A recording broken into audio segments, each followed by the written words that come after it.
So friends, আমি অনেকদিন কোনো ব্লগ আপলোড করিনি, অনেক মিনি ব্লগ জমে আছে আমার। তো তার মধ্যে একটা আমি তোমাদের সাথে আজকে শেয়ার করছি। এটা হচ্ছে কার্তিক মাসের প্রদীপ দানের ভিডিও।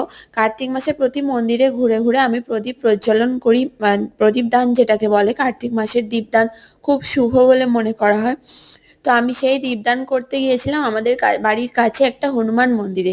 এখানে হনুমানজির মূর্তি আছে, রাম সীতা আছে, আর রাধাকৃষ্ণের মূর্তি আছে, আর এখানে দেখো শিব ঠাকুর আর গণেশ, মাতা রানী সবাইকার মূর্তি আছে। তো এই মন্দিরে আমার দিদির সাথে আমি প্রদীপ প্রজ্বলন করতে গিয়েছিলাম। অল্প চাল, আতপ চাল আর ফুলের আসন দিয়ে কলা পাতার উপরে পুতলিকা এঁকে প্রদীপ প্রজ্বলন করতে হয়। তো ওই দেখো দিদি প্রদীপ প্রজ্বলন করছে। কার্তিক মাসের শুভ দীপদান। আমরা প্রথম গিয়েছিলাম হনুমান মন্দিরে। তারপর দীপদান আমাদের হয়ে গেছে দু বোনেরই। তারপর আমরা মন্দিরটা একটু ভালোভাবে ঘুরে নিলাম। আর এখানে পণ্ডিতজিরা খুব ভালো, তো আমাদের আশীর্বাদ করলেন। তারপর আমরা এখন বাড়ি চলে যাব গাইস, টাটা।